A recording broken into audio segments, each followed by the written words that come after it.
Bien, vamos a hacer la sesión número 6.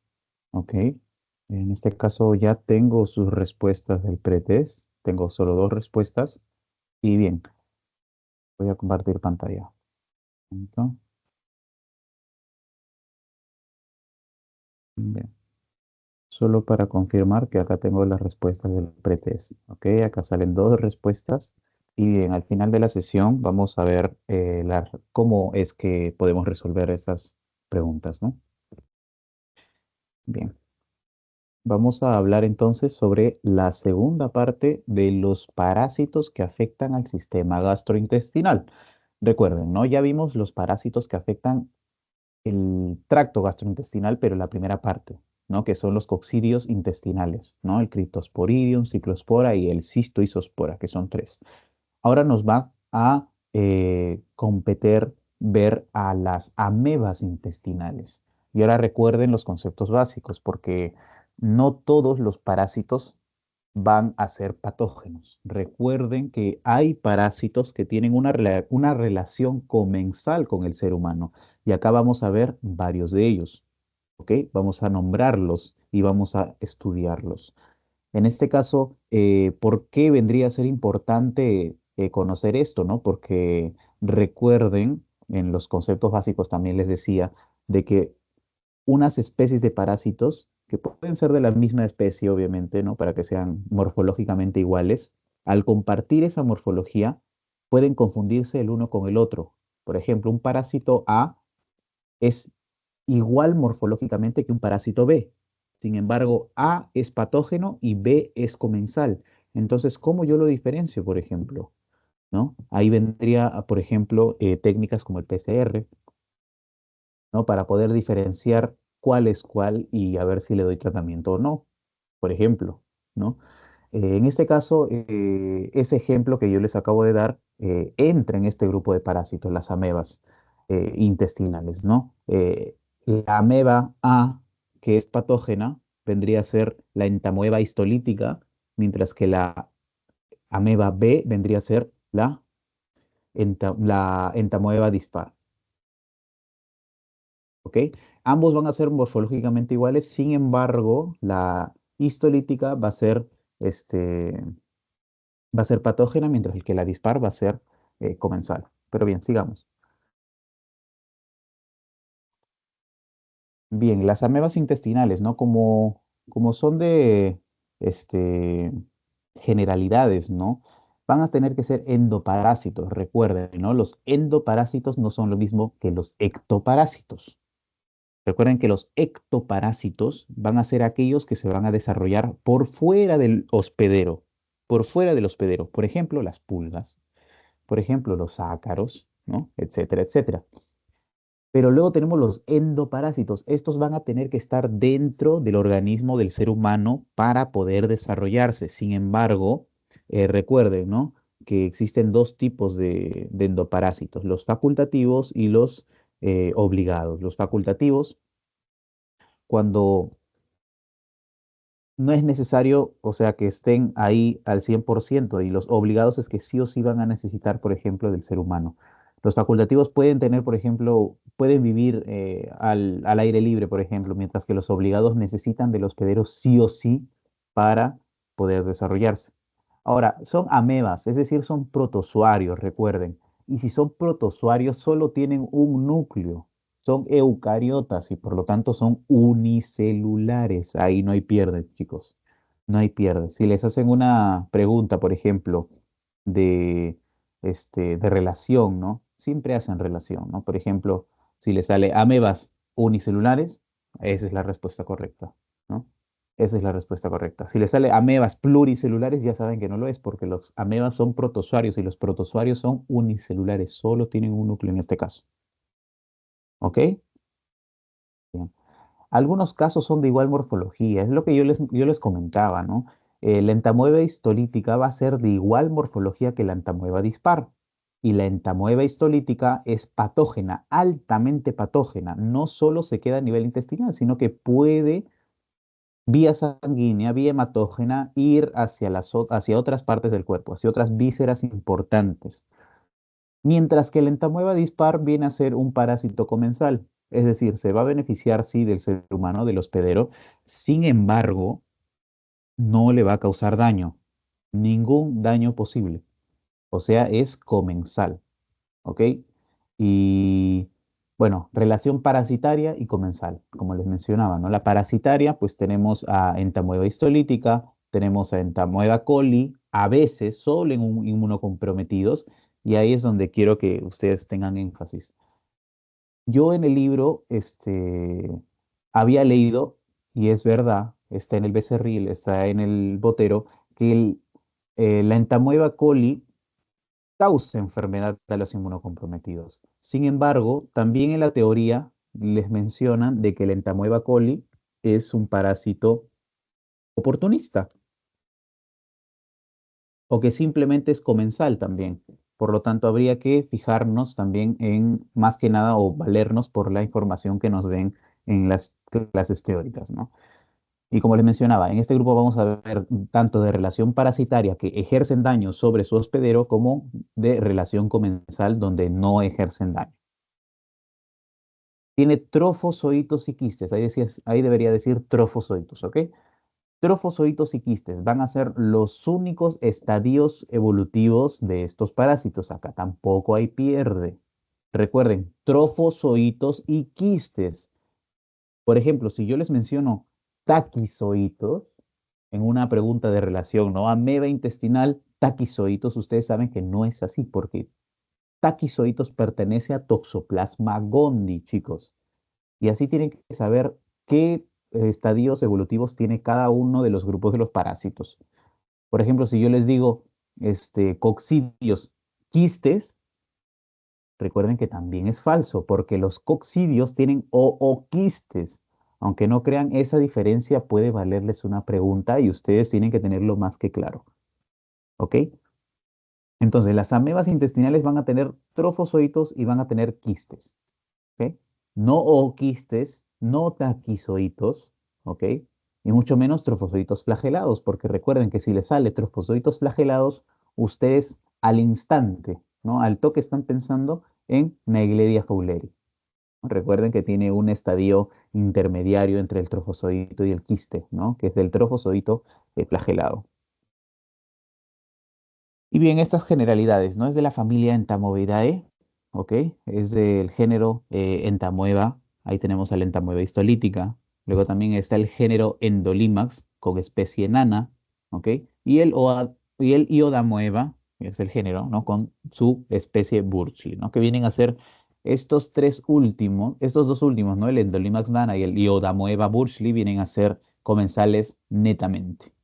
Mientras que la Entamoeba coli y la entamoeba histolítica, más la histolítica, va a ser patógena. Sin embargo, la coli va a atacar a los inmunocomprometidos. Sin embargo, puede causar alguna enfermedad, pero autolimitada en los inmunocompetentes. Lo vamos a ver después, no se preocupen.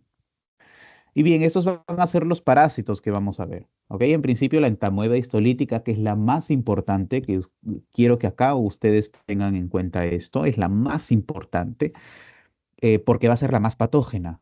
Va a ser la más patógena. Y no solo se va a limitar al sistema gastrointestinal, va a poder moverse vía sanguínea, vía vasos sanguíneos hacia los distintos órganos, como el hígado,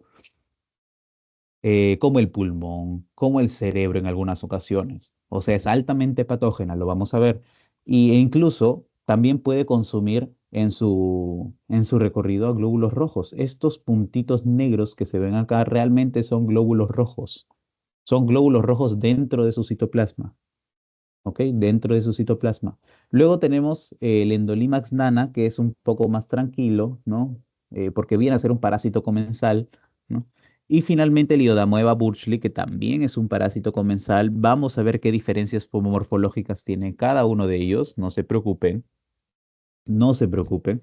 Pero básicamente el más importante y el que ustedes deben de tener en cuenta siempre para sus exámenes y para su vida profesional va a ser el entamoeba histolítica, porque es la más patógena. ¿Ok? Bien. Cuando hablamos del género Entamoeba es preciso hablar sobre la entamueba histolítica, porque es la más importante, la más patógena, como les mencionaba. Esto, como también les mencionaba, tienen trofozoitos y tienen quistes, ¿ok? En este caso, ustedes ya saben que cuando se refiere a quiste, estamos hablando de una estructura envuelta por una cubierta proteica quística, que puede ser doble o no, dependiendo qué parásito tenga, qué parásito estemos frente, ¿no? En este caso, el quiste siempre va a ser la forma en la que el parásito se va a convertir ante la presencia de una noxa o un daño que amenace contra sí misma. Ejemplo, ya entró el parásito al ser humano y el ser humano tiene que responder ante este parásito porque es altamente patógeno y el sistema inmune se activa. Y como se activa, el sistema inmune va a tratar de atacar a esta entamueba histolítica. Y la entamueba histolítica no es tonta. Se convierte en quiste y resiste, ¿ok?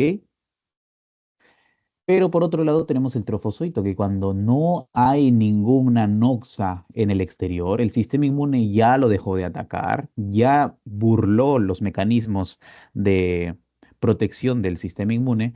Tenemos el trofozoito, que este sí se va a encargar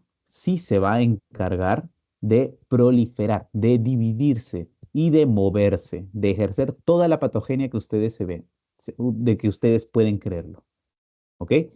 Como les mencionaba, este trofozoito puede consumir glóbulos rojos puede fagocitar, ese es el término correcto, puede fagocitar glóbulos rojos en su camino. Sin embargo, solo va a tener un núcleo central y tiene una membrana ondulante, recuerden esto, y va a tener una prolongación citoplasmática en esta forma, ¿no? No es una forma especulada, es más que nada una forma ovalada, se podría decir.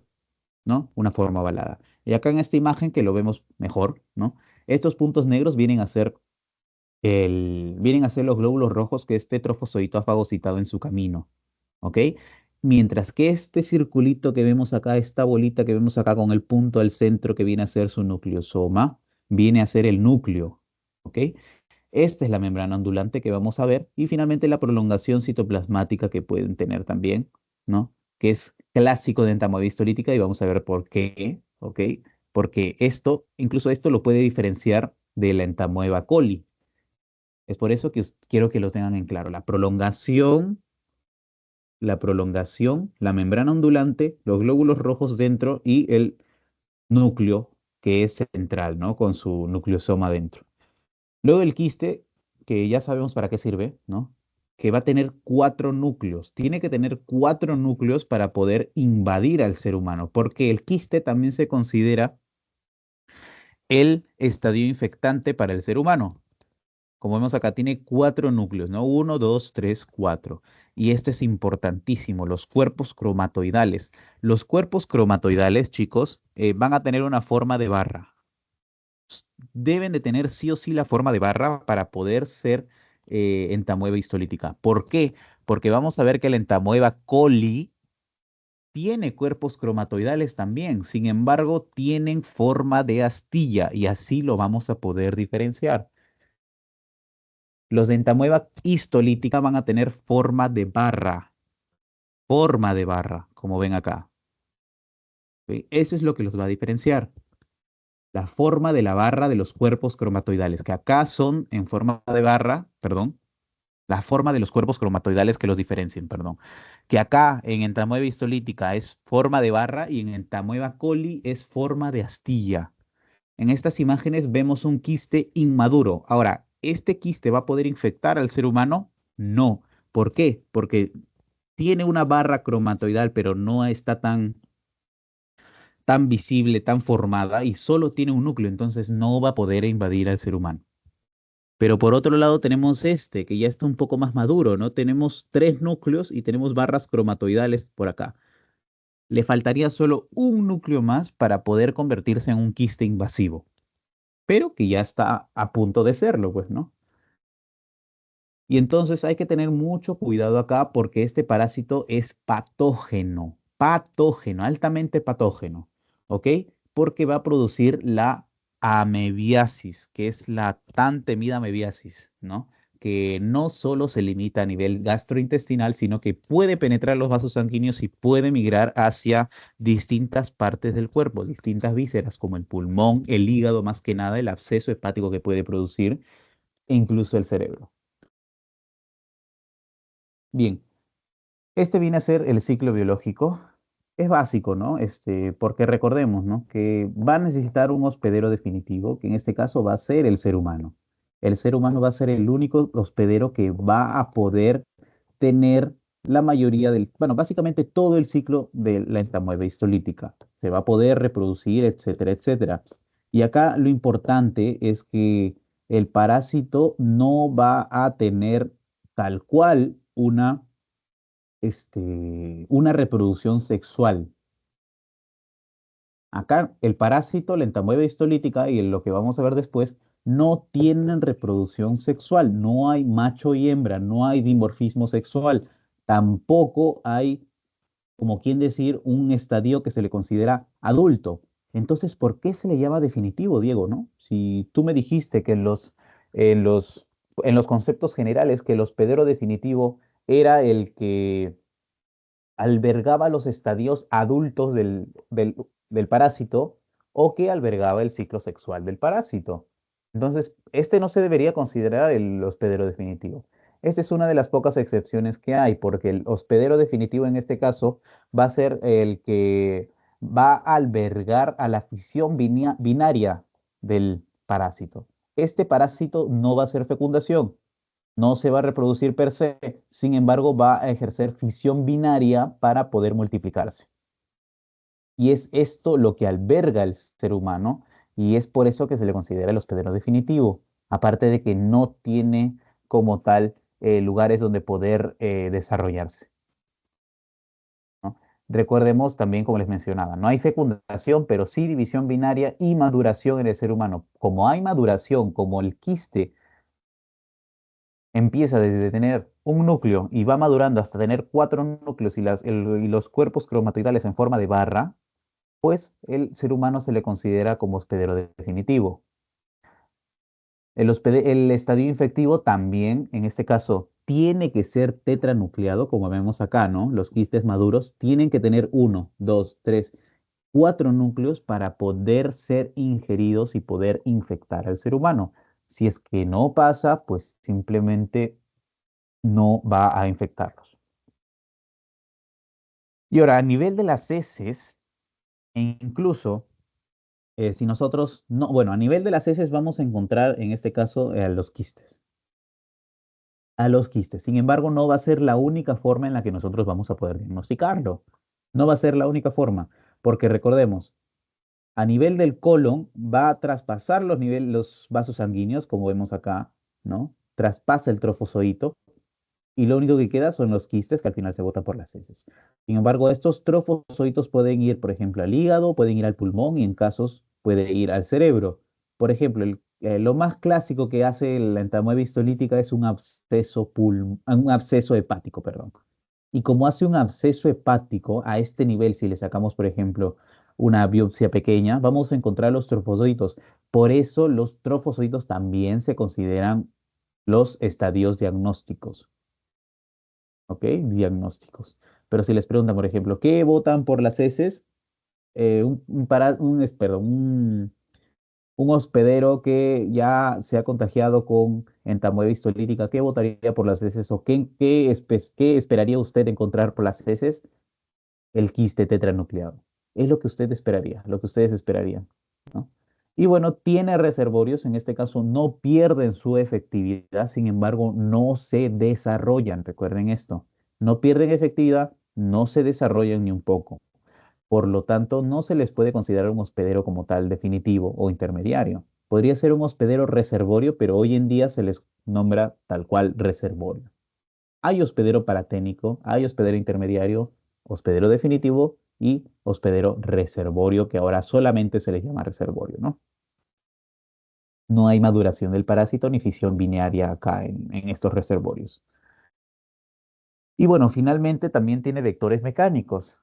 Eh, Recuerden, los vectores mecánicos no son los mismos que los vectores biológicos. Los vectores biológicos van a ser aquellos que dentro de sí mismos van a desarrollar parte del ciclo biológico del parásito. Mientras que los vectores mecánicos van a ser aquellos que los van a transportar inespecíficamente, es decir, por las patitas, por, no sé, por los colmillitos que tienen, o por las alas, etcétera, etcétera, que más común es por las patitas, van a transmitirlos y no van a desarrollar el ciclo biológico dentro de este mismo. Ahí está la diferencia. Los vectores mecánicos, por ejemplo, las cucarachas, las moscas, las arañas a veces pueden ser. Por otro lado, tenemos los vectores biológicos, que recuerden que el clásico ejemplo de vector biológico viene a ser el anófeles, que incluso viene a ser el hospedero definitivo del Plasmodium, causante de la malaria. Causante de la malaria. Lo vamos a ver en su momento, ahora no vamos a marearnos con eso, pero quédense con esa idea de qué es un vector biológico y qué es un vector mecánico. En este caso, tiene vectores mecánicos, ¿no? Tanto las cucarachas y las moscas, se han demostrado esto. Y bueno, los quistes tienen que ser tetranucleados, tienen que ser maduros para poder infectar al ser humano, como vemos acá, mientras que el trofozoito va a ser aquel que va a ejercer la multiplicación y la fisión binaria, más que nada, la división binaria, ¿no? Y bueno, lo que vamos a botar por las heces son los mismos quistes tetranucleados, ¿no? Entonces, los quistes tetranucleados van a ser el estadio infectivo para el ser humano y diagnóstico también del ser humano. Cuando hablamos de los mecanismos de transmisión, no hacemos referencia a cómo el parásito entra al ser humano, sino, o sea, me refiero, ¿por qué vía, no? Porque no es lo mismo poner mecanismo de transmisión que vía de infección, a eso voy. Vía de infección puede entrar vía oral, vía nasal, por herida abierta, vía sexual, etcétera, etcétera. Pero cuando hablamos de mecanismos de transmisión, hablamos de bajo qué forma está entrando, ¿no? ¿Cuál es la relación que tiene con la infección de ese hospedero? ¿Cómo entró? Y acá tenemos las formas más básicas en las que podemos contagiarnos de este parásito. Por ejemplo, una persona que practica el defecar en el suelo, por ejemplo. Puede ser tierra, etcétera. Ya, defeca sus heces con los quistes tetranucleados, ¿no? Y están a nivel del suelo. Pero hay personas que practican la coprofagia, la, este, la geofagia, o que juegan con la tierra, por ejemplo, los niños juegan con la tierra y sus manos están contaminadas y como no tienen buena higiene o no saben, pues se meten la mano a la boca y se contagian, por ejemplo, los niños. Pero por otro lado tenemos el ano, mano, alimento, boca. Una persona que no tiene buena higiene de manos después de defecar y lamentablemente está contagiada de entamoeba histolítica, su mano está contagiada y por X motivos, esta misma persona cocina para toda su familia, por ejemplo, o es cocinero en un restaurante, contamina los alimentos y termina entrando al otro huésped, ¿no? Por su boca. Y finalmente el ano, suelo, vector mecánico, boca. Estos vectores mecánicos pueden sentarse en las heces que están a nivel del suelo, ¿no? Se pueden parar así. Ustedes han visto, ¿no? Que a estos vectores mecánicos son los que los atrae, por ejemplo, el mal olor. Y bueno, este, pueden sentarse encima, pueden estar contaminados y pueden también, después de eso, sentarse en alimentos para que estos sean contagiados mediante la ingesta de otro hospedero, ¿no? Y estos vienen a ser los principales mecanismos de transmisión que se los llegaron a poner en un examen y por eso yo se los quiero repetir, eh, que son bastante comunes. No solo aplica, por ejemplo, para estos parásitos, posiblemente también para, por ejemplo, estos dos primeros, para los coccidios intestinales, ¿no? Que hay que tenerlos en cuenta porque no se ha demostrado científicamente que los coccidios, por ejemplo, tengan vectores mecánicos. Sin embargo, las amebas intestinales sí, y eso es lo que quiero que tengan presente ustedes. ¿Ok? Y acá están las formas más comunes, ¿no? Los alimentos contaminados, ¿no? O sea, sin lavar, o una persona que defecó y tiene mala higiene y cocina sus propios alimentos, se puede contagiar. Luego tenemos la geofagia, que también es bastante común, comer la tierra, y también otros ejemplos, ¿no? De la coprofagia o el mismo fecalismo, ¿no? Que son prácticas comunes también a nivel del Perú, y es por eso de que les mencionaba, ¿no? De que este, la presencia de parasitosis indica el mal saneamiento ambiental y las malas prácticas de higiene.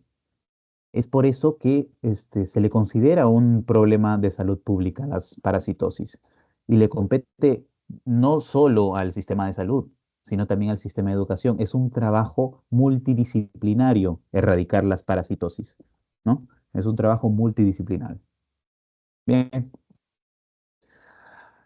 pasamos a lo que les gusta a ustedes, ¿no? Las mismas enfermedades, ¿no? La mebiasis, que puede tenerlo incluso el 12% de la población mundial, y que el periodo de incubación no es ni corto ni largo, es de 7 a 10 días, ¿no? O sea, desde que ingresa la entamoeba histolítica a tu cuerpo vía oral, van a tener que pasar de 7 a 10 días para que tengas el primer síntoma, ¿no? Y lo más común es que sea intestinal, sin embargo, también puede irse fuera del intestino. A nivel intestinal produce la colitis amebiana, meboma, megacolon tóxico, peritonitis, disentería, ulceración intensiva, proliferación en tejido conectivo, y a nivel extraintestinal lo más común es el absceso hepático amebiano, el esplénico, o sea, a nivel del vaso, el cerebral, el empiema, ahí es empiema, que viene a ser el derrame de pus a nivel eh, intrapleural, o sea, entre las dos pleuras, porque recuerden que ustedes tienen, o que todos tenemos, ¿no? Más que nada, una pleura visceral y una pleura parietal, que tiene un pequeño espacio. Cuando se cola ahí el pus, por ejemplo, pues estamos hablando de un empiema. También puede inflamar el pericardio, inflama el peritoneo, puede taponar el corazón, ¿no? Y puede generar una infección pleuropulmonar por ello mismo. Ahora, antes de pasar a cada uno de ellos, acá les marqué el ameboma. El ameboma, ¿ok? El ameboma viene a ser esa formación granulomatosa que genera la infección de este parásito a nivel del colon. Ese es el ameboma. Pero ahora, no lo confundan con amebostoma. Amebostoma, recuerden que viene a ser esa estructura que le ayuda a fagocitar a la Naegleria fowleri las células nerviosas. Entonces, si le sale amebostoma, ostoma viene de boca y ameb, obviamente, de ameba. Entonces, la Naegleria fowleri es una ameba, claro, pero es una ameba de vida libre, que ya lo vimos en la sesión 3, sí, en la sesión 3, pero que tienen que recordarlo para no confundirse. El ameboma, entonces, es la formación granulomatosa que encontramos a nivel del colon, producto de la infección intestinal de la entamoeba histolítica, mientras que el amebostoma el, este, viene a ser la estructura que le ayuda a fagocitar a la Naegleria fowleri las células nerviosas. Pero ahora, el- yo les mencioné que entamoeba histolítica era un parásito altamente agresivo, altamente patógeno. ¿Por qué? Porque acá entra otro juego de palabras. Porque tiene el amebaporo o el ameboporo, que es lo mismo. ¿Qué es el ameboporo? Que no es lo mismo que ameboma y no es lo mismo que amebostoma. Entonces, chicos, no se confundan. El ameboporo no es lo mismo que eso. El ameboporo va a ser el principal factor patogénico que tiene la entamoeba histolítica. ¿Ya? Pero eso no les va a venir en el examen, les va a venir otra cosa. ¿Qué cosas les puede venir? Su definición. ¿Y qué es esta amebaporo? El amebaporo va a ser el que va a inducir una lisis osmótica a nivel de las células intestinales. O sea, el amebaporo, poro viene obviamente de poros, ¿no? Que puede producir a nivel de la membrana celular claro, a nivel de la membrana celular de las células intestinales. Y al momento de generar poros a nivel de la membrana celular, se pierde ese límite que tienen las células, los enterocitos colónicos con, con el lumen, ¿no? Y recuerden que el lumen del colon es bastante contaminante, ¿no? Y puede generar lisis osmótica, más que nada, si se cuelan ciertas sustancias del lumen hasta estas células, pueden generar su muerte, sus apoptosis, y eso es lo que significa el amebaporo. Entonces, en términos generales, ¿qué es el amebaporo? Viene a ser el principal factor de virulencia de entamoeba histolítica, el principal factor de virulencia de entamoeba histolítica que induce lisis osmótica, o sea, muerte osmótica, a las células intestinales del colon. Esa es su definición. No es lo mismo que ameboma, no es lo mismo que amebaporo. Y recuerden que como se pierde esa superficie que separa el lumen altamente tóxico con contaminantes de la célula, que es la mínima unidad de vida, pues obviamente puede contaminar la célula, se pierde ese transporte iónico normal que debe haber, ¿no? Y pues induce la activación, por ejemplo, de las caspasas, que son aquellas que van a producir la inducción de la apoptosis a nivel celular, ¿no? Y muerte celular. Y es así como también pueden llegar a los vasos sanguíneos, ¿no? Por su amevaporo, porque traspasan poco a poco y llegan a los vasos sanguíneos y llegan a ser un cuadro extraintestinal. Y es así como se puede ulcerar, ¿no? Como llegas incluso por encima de la mucosa, se ulcera y los vasos sanguíneos, y obviamente como se ulcera empieza a sangrar, es una solución de continuidad, ¿no?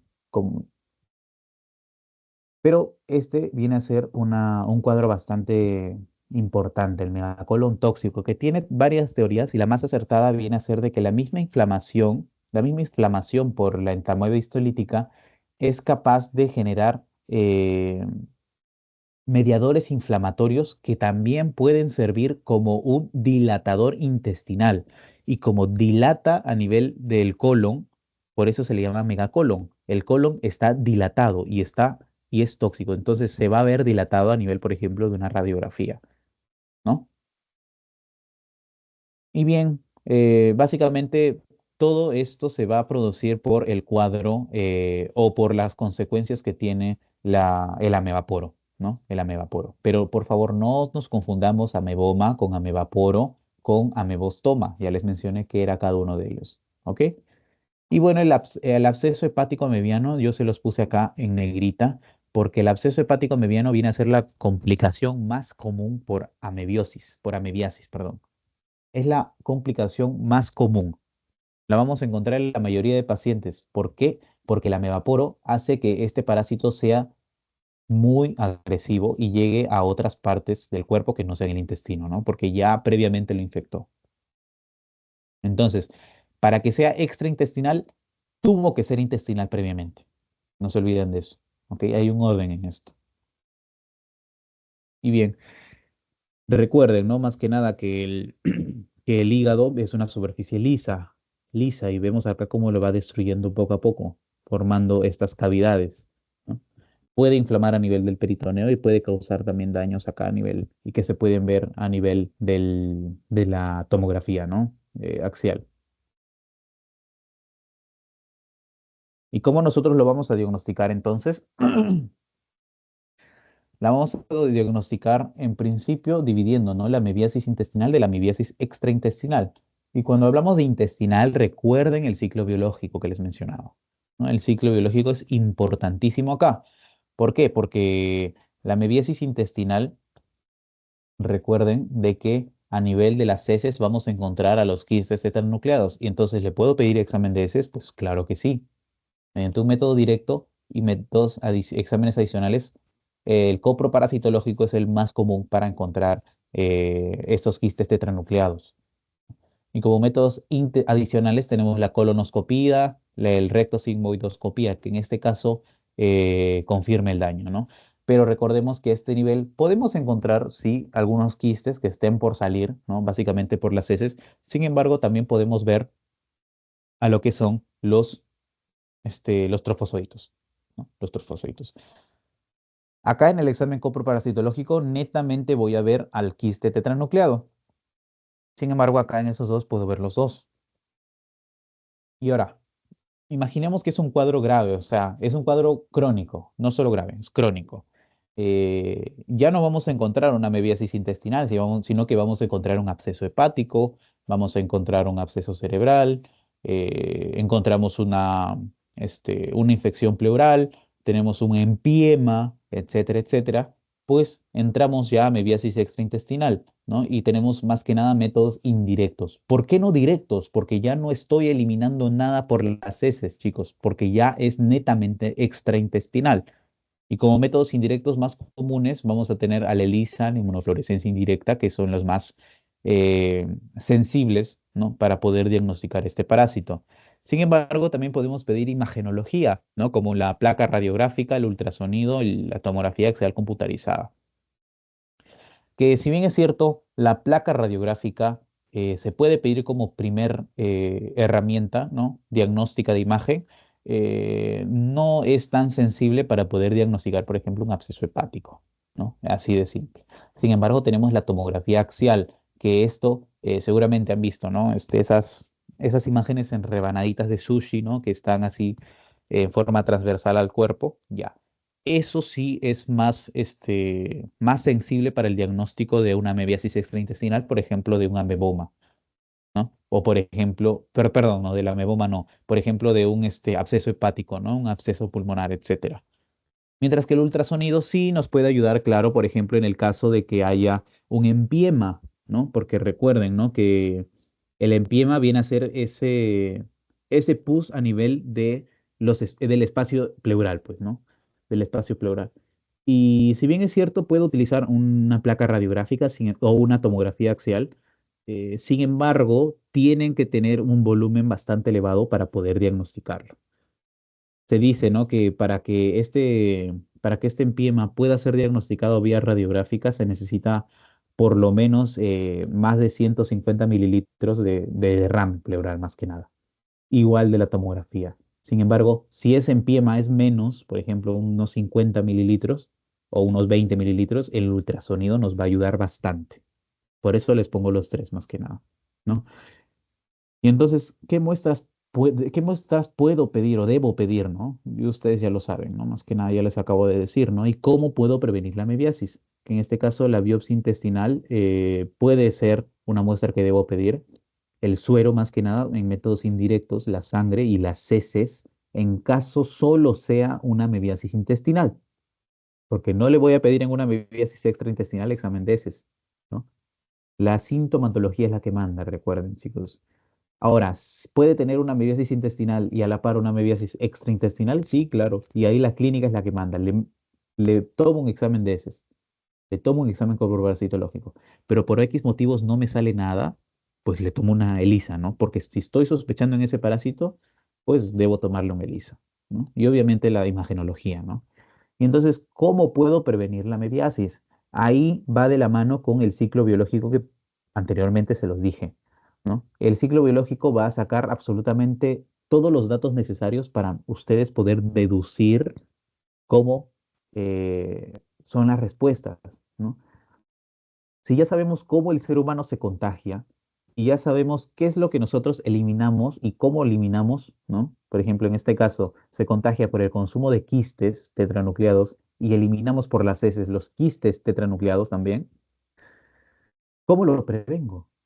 Lo voy a prevenir, por ejemplo, teniendo buena higiene de manos. Uno. Lo voy a prevenir no practicando la geofagia o la coprofagia. Dos. Tres. Lo voy a prevenir, por ejemplo, lavando bien los alimentos, ¿no? O desinfectándolos bien antes de comerlos, incluso el agua. Cuatro, cinco. Esas van a ser las formas en las que voy a prevenir la mebiasis, ¿no? Y nada, todo eso sale del ciclo biológico, chicos, del ciclo biológico. Cuando hablamos entonces ya de Entamoeba coli, también tiene trofozoito y también tiene quiste. Ya sabemos que el trofozoito es la forma proliferativa y móvil y que el quiste viene a ser la forma de resistencia invasiva. Sin embargo, acá está la diferencia. Acá está la diferencia en la morfología. ¿Por qué? Porque el trofozoito va a tener un núcleo grande y va a ser excéntrico. O sea, no va a estar en el centro como lo tiene la entamoeba histolítica. Va a estar excéntrico, más tirado hacia la membrana celular.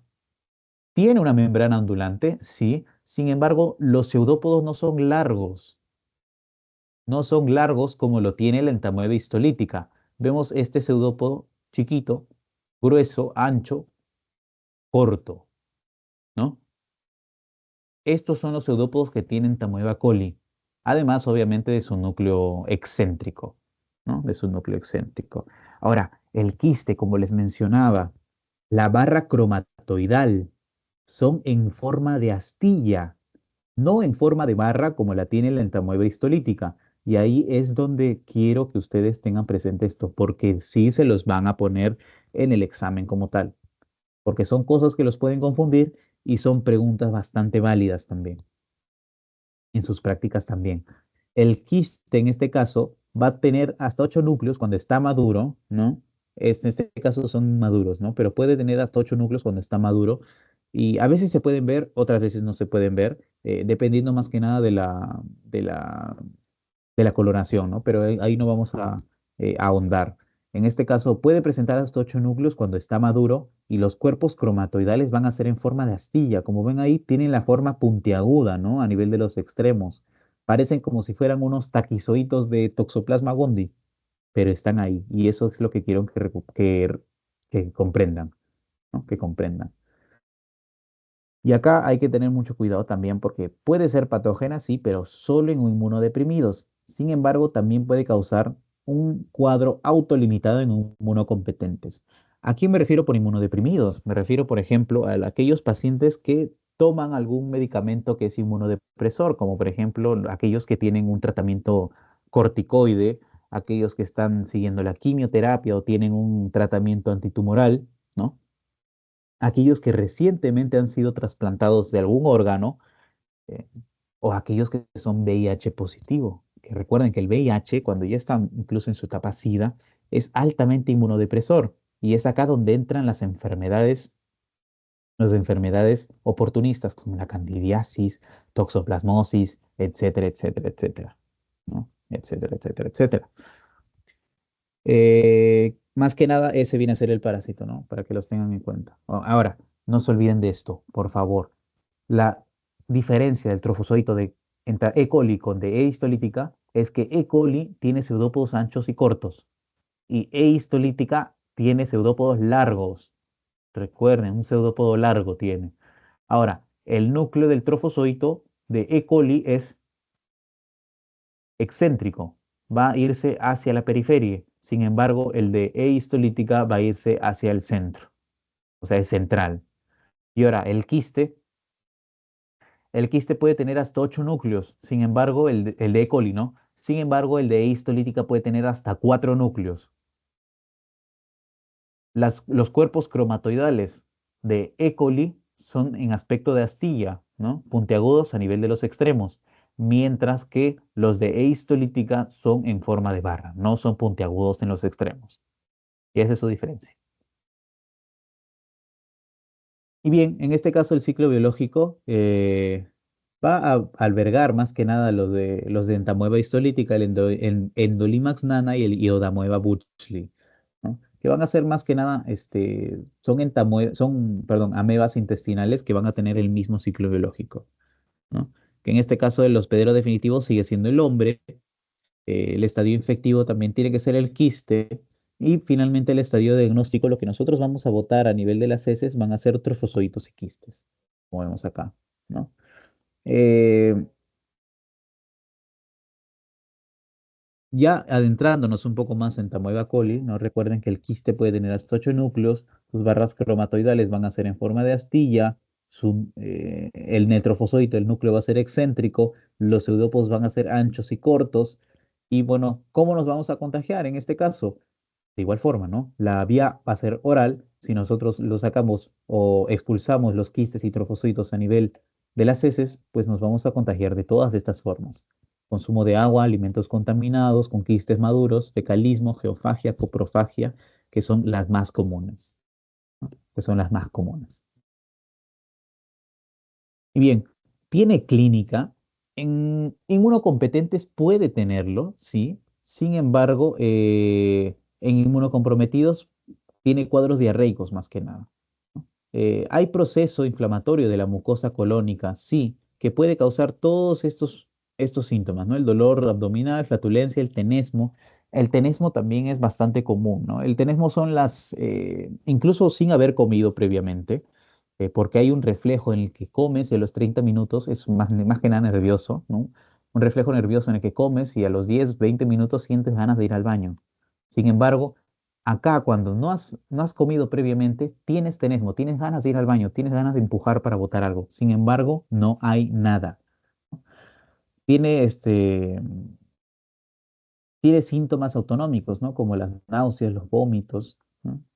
Eh, bueno, más que nada eso, ¿no? O sea, puede ser asintomática en inmunocompetentes, pero más que nada en inmunocompetentes puede causar, sí, un daño. Sin embargo, es autolimitado, es autolimitado. Acá en los métodos directos, para poder diagnosticarlo, es coproparasitológico, más que nada porque vamos a eliminar a los quistes maduros y los trofosoditos a nivel de las heces. Y podemos colorear este examen coproparasitológico con tricrómica, hematoxilina férrica, entre otros. Entonces, ¿qué muestras y puedo pedir en este caso? Vamos a pedir, por ejemplo, el coproparasitológico, pues obviamente las heces, ¿no? ¿Y cómo voy a prevenir su infección? Recordemos, ¿no? También, ¿no? No practicando la geofagia, no practicando la coprofagia, etcétera, etcétera, etcétera, etcétera. ¿Ok? Ahora, chicos, como les mencionaba y quiero que tengan en claro, acá dice que es inmunocompetente, o sea, va a causar daño más que nada en los inmunocomprometidos, ¿no? En los inmunocomprometidos. Sin embargo, es asintomática en los inmunocompetentes, que en algunos de los casos puede causar, pero en casos raros, ¿no? Daño en nivel de los inmunocompetentes. Ahora, se le considera un parásito comensal, un parásito oportunista, un parásito patógeno. Eh, es acá donde quiero que ustedes se guíen más que nada de sus teorías, porque en algunos lugares les puede salir que es patógeno, otros lugares les pueden decir que es oportunista. Sin embargo, en su, este, en su clase teórica les sale, si no me equivoco, que es un parásito, oportunista, ¿no? Oportunista. Pero hay que guiarnos más que nada de esa teoría, ¿no? De lo que dicen en la teoría, porque viene a ser lo más acertado, ¿no? Si se los han puesto ahí es porque es lo más acertado. Hay algunas cosas que son obviamente foco de atención y debate médico, sin embargo, debemos de tener en cuenta esto, ¿no? Para poder seguir.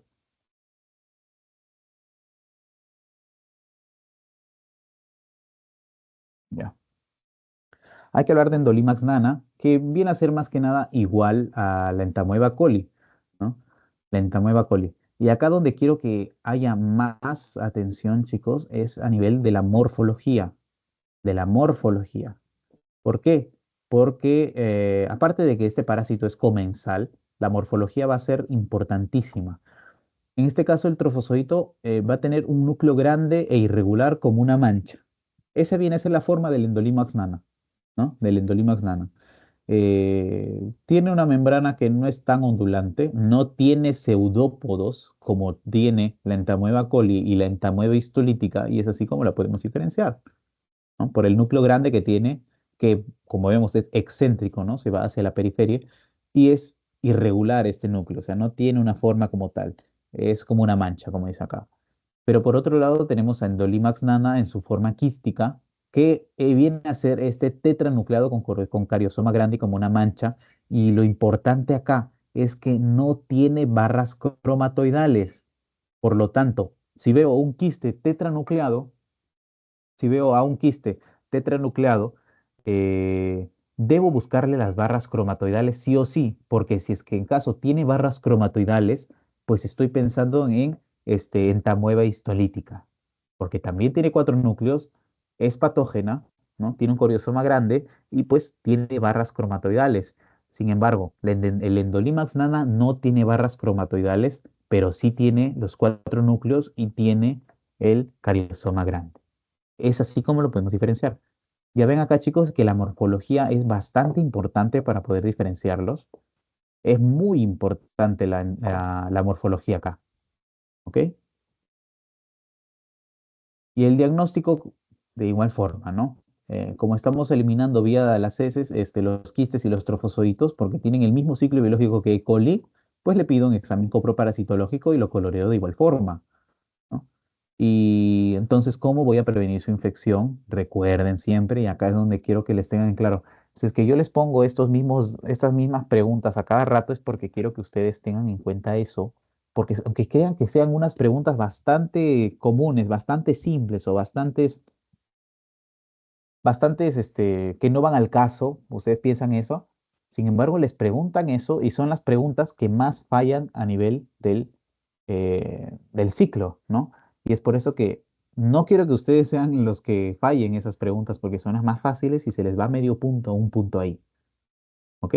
¿Cómo lo voy a prevenir? No practicar la geofagia, no practicar el fecalismo, eh, lavarse bien las manos después de defecar y obviamente desinfectar, lavar bien los alimentos antes de comerlos, ¿no?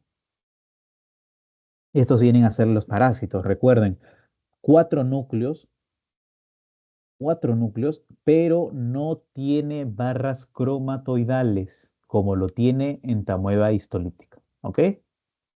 Bien. Y bueno, finalmente tenemos el Iodamueva burchley, que tiene estadio de trofosodito y estadio de quiste.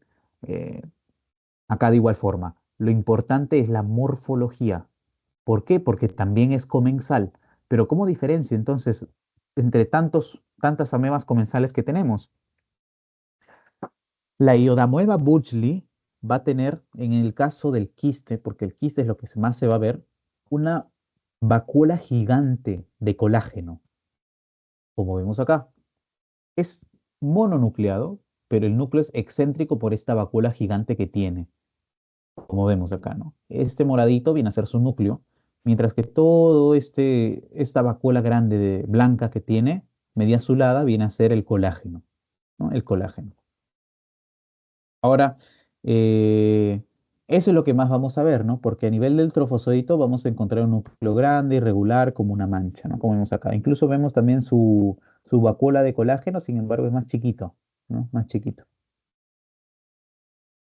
Entonces, cuando vemos Iodamoeba burchley, al toque estamos pensando, estamos buscando en una vacuola de colágeno que esté mandando a la periferia y al núcleo. Esa es la forma, ¿no? Bien. Ya no estoy entrando más que nada al ciclo biológico porque ustedes ya lo saben. Es lo mismo que en Tamoeba coli y lo mismo que en Dolimax nana. Vamos a votar por las heces, los quistes y los trofosoditos y vamos a encontrar el quiste con su vacuola grande de colágeno. Es así como nosotros lo vamos a diagnosticar. Y cómo lo prevenimos, ya saben ustedes, no fecalismo, no girofagia, etcétera, etcétera, etcétera. Así que en estos parásitos, más que nada, quiero que ustedes sepan diferenciar la morfología, o sea, sean vivos en el aspecto de poder diferenciarlos morfológicamente, porque eso les van a tomar en estos temas. No, no les van a decir nombre el parásito comensal, porque es lo más fácil, sino van a tratar de confundirlos con la morfología. Bien, ahora este parásito es bastante interesante. El Blastocystis hominis se le considera un hongo, un protozoario, un parásito. Entonces, ¿qué le puedo considerar, no? ¿Por qué un hongo, no? Porque tiene una morfología de levadura, no tiene pseudópodos. Levadura es una de las formas en las que podemos encontrar un hongo, ¿no? Recuerden, ¿no? La levadura y el moho, ¿ok? Luego tenemos el protozoario. ¿Es un protozoario? ¿Por qué? ¿Por qué pienso que es un protozoario? Porque tiene organelas. Tiene organelas y es sensible a los antiprotozoarios, ¿no? Es sensible al metronidazol, por ejemplo.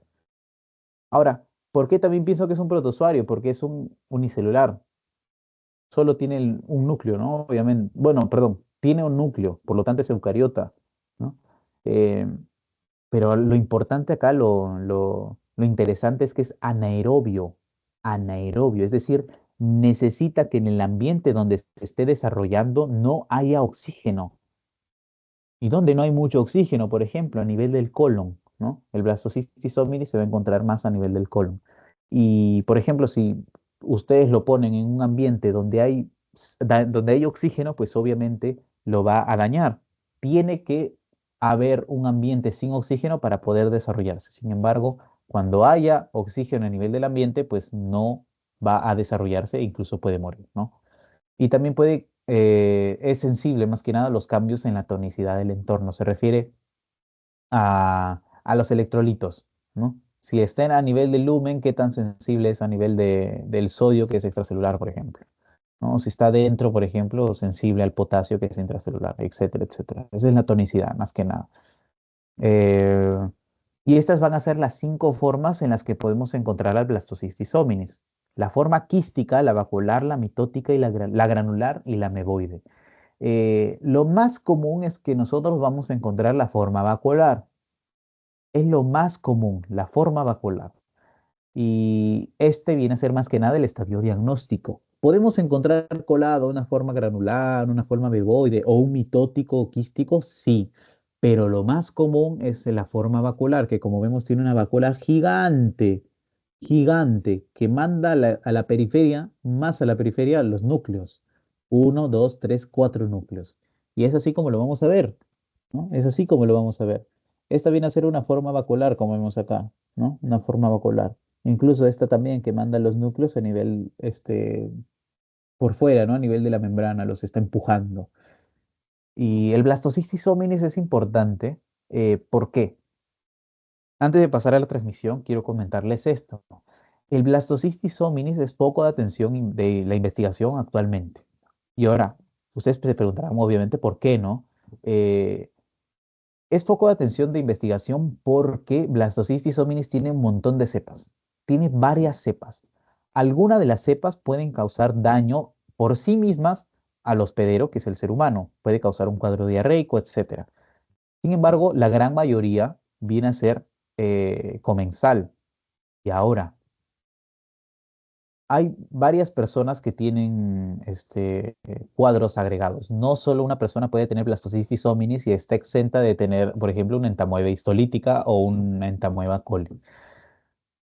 Pero si es que, por ejemplo, además del blastocystis hominis dentro del organismo se infecta de otro parásito, hay algunas cepas de este blastocystis hominis que pueden empeorar el cuadro generado por el parásito agregado.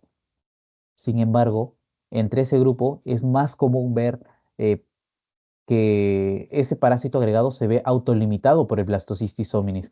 ¿Por qué? Porque este Blastocystis hominis es capaz de tener una comunicación directa con la microbiota intestinal y poder reforzarla. Eso es lo que están estudiando.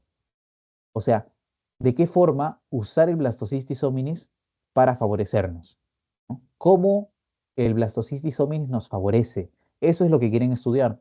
Y obviamente prevenir las cepas que pueden ser patógenas o pueden empeorar el cuadro intestinal agregado, ¿no?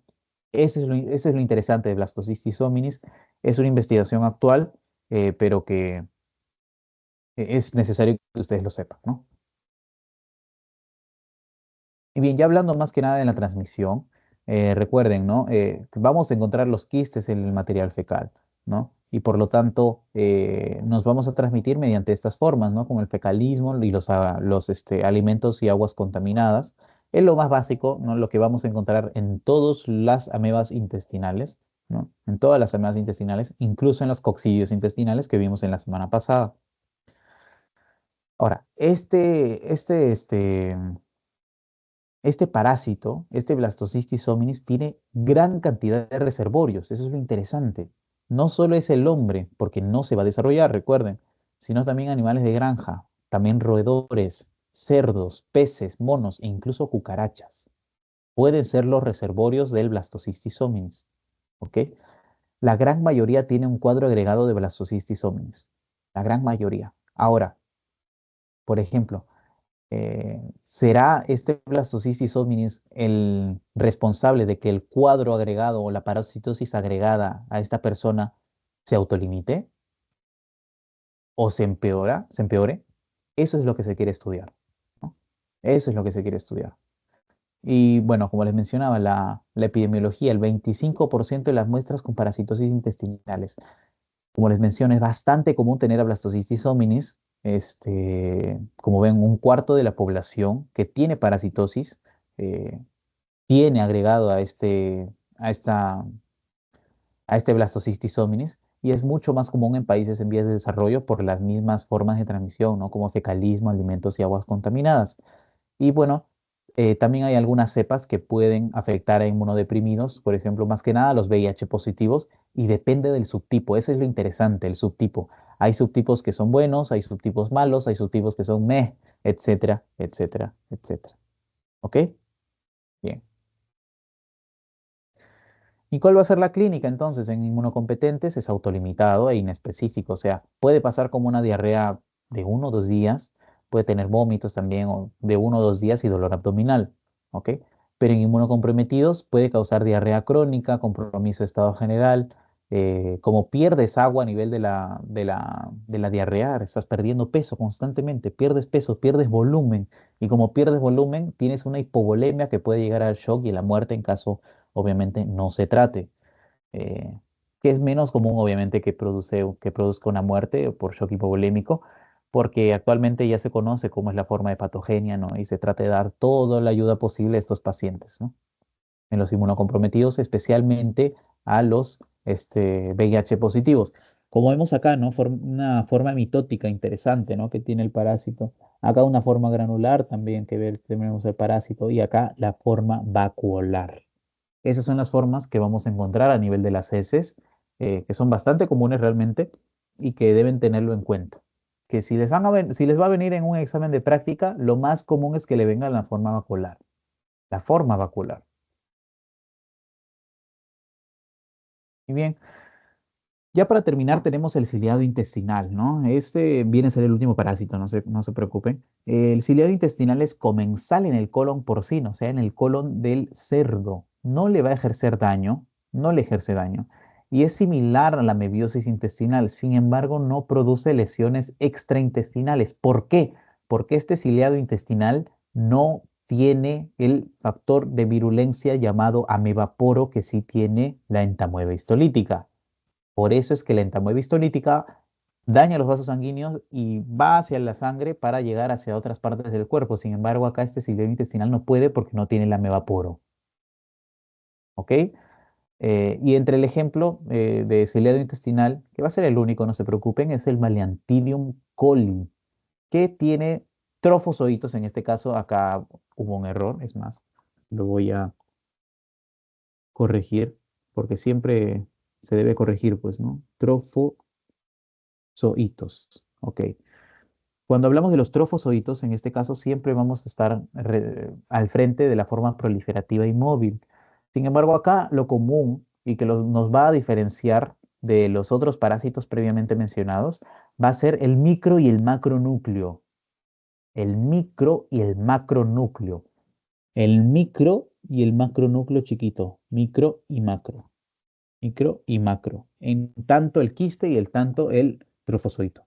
Es lo que nosotros debemos buscar sí o sí. Además, obviamente, de su peristoma. Como vemos acá, es como que una forma, como una invaginación pequeña a nivel de un extremo que viene a ser eh, aquel que va a permitir fagocitar a las células, ¿no? Por ejemplo, o para poder alimentarse.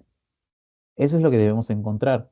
Y a nivel del quiste, pues básicamente la pared quística, que es bastante gruesa, y obviamente el micro y el macronúcleo, que van a ser comunes acá, y que tenemos que encontrarlos sí o sí para poder diferenciar el Valiantidium coli. Bien, cuando hablamos del ciclo biológico, tenemos tanto el estadio diagnóstico y el estadio infectivo, que viene a ser el quiste, en este caso, con su macro y el micronúcleo. Tienen que tener el macro y el micronúcleo, ¿no? Eh, Ahora, ¿qué personas están en riesgo? ¿Qué personas estarían en riesgo? Pensemos un poco, ¿no? El parásito es comensal en los cerdos. Si es comensal en los cerdos, ¿qué personas están en riesgo?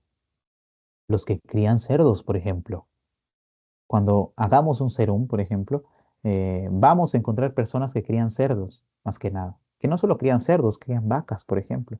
¿Y qué enfermedades puedo pensar yo en una persona que cría cerdos? Que normalmente, por falta de recursos, no reciben un tratamiento veterinario adecuado. Pues puedo presentar en la teniasis, por ejemplo, en la tenia solium. No puedo pensar en el balantidiasis, el Balantidium coli que estamos viendo. Y posteriormente vamos a ver otras enfermedades como la triquinosis, que también puedo pensar en estas personas, ¿no? En estas personas. Entonces, ¿qué personas están en riesgo? No solo están en riesgo los que consumen alimentos contaminados o las vísceras, en este caso del cerdito. No solo están en riesgo ellos. Los que más están en riesgo son las personas que crían los chanchitos, porque ellos son eh, los que van a limpiar sus heces, por ejemplo, los que los van a tratar. ¿Ok? Esas van a ser las personas en riesgo. ¿Y cómo prevenimos su infección? En este caso, con ayuda del Estado sería lo más adecuado, ¿no? Darle una buena atención veterinaria a estos cerditos, ¿no? O concientizando una educación sanitaria a las personas que tienen estos cerditos y que los están criando, por ejemplo. Más que nada eso, ¿no? Y bueno, la clínica que es bastante común que podemos encontrar, el tenesmo, ¿no? El tenesmo, la disentería que viene a ser la sangre, viene a ser unas heces con sangre y mucosas, mucosanguínea, ¿no? El tenesmo o pujo, que es lo mismo y puede llegar a ulcerar a nivel del colon, ¿no? A nivel del colon. Ahora, E. coli también te puede dar tenesmo. E. coli también te puede dar tenesmo. ¿Y cómo lo voy a diferenciar? Por ejemplo, ¿cómo puedo pensar yo en un E. coli o puedo pensar en un Balantidium coli? ¿No? Lo vamos a diferenciar más que nada por la epidemiología.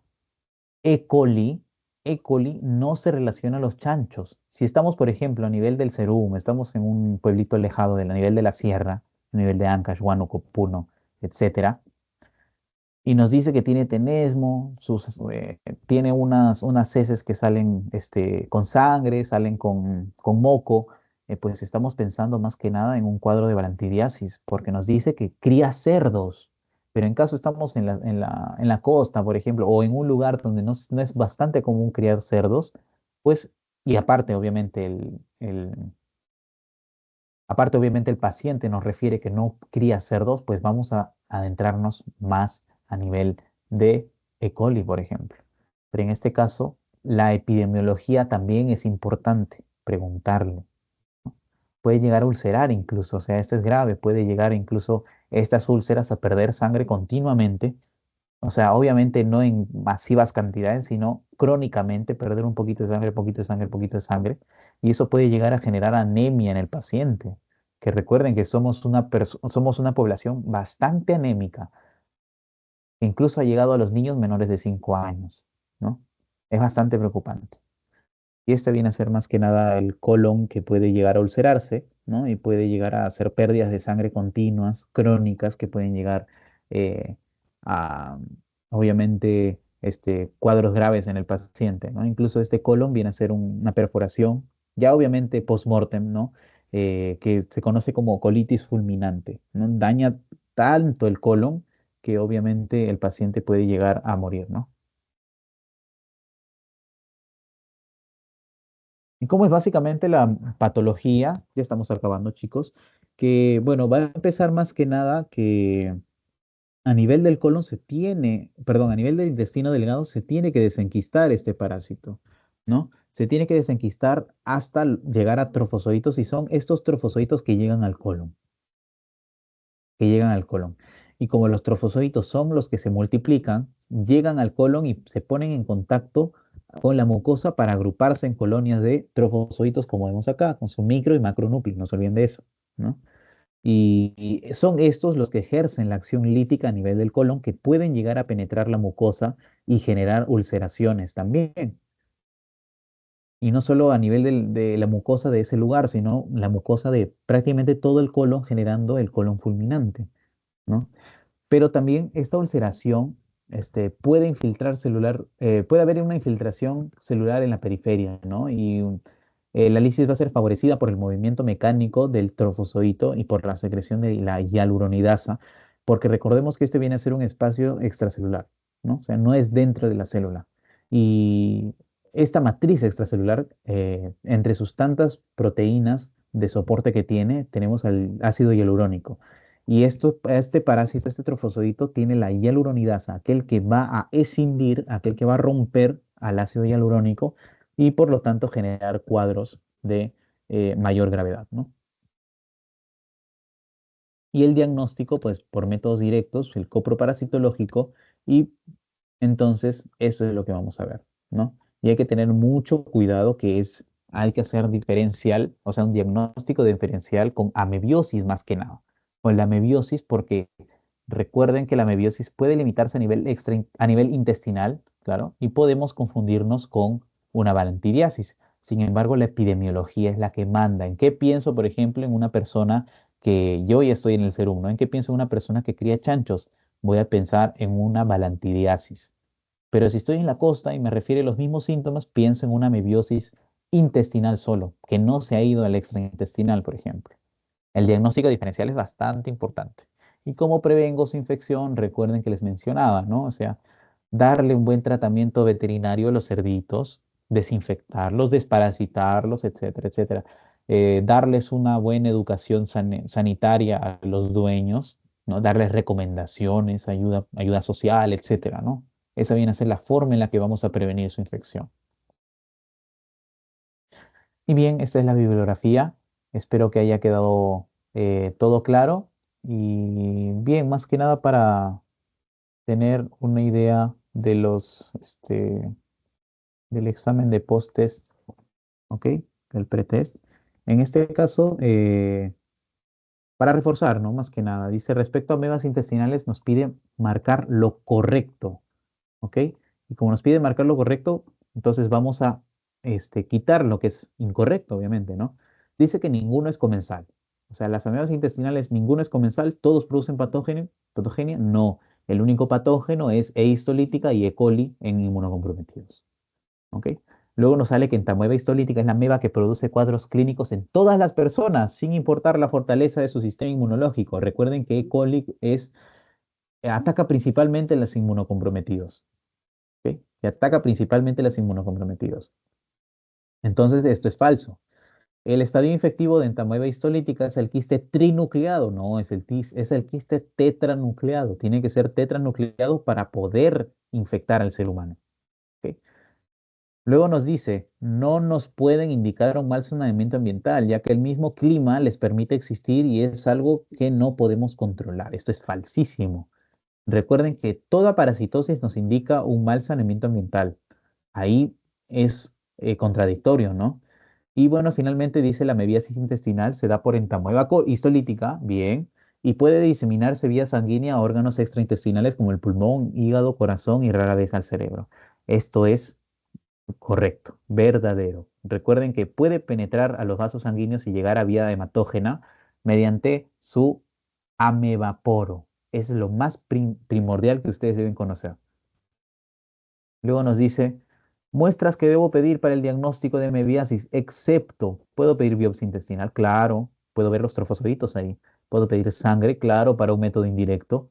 Pedir heces para ver un método directo, ¿no? Para una mebiasis intestinal, ¿no? Puedo pedir suero, claro.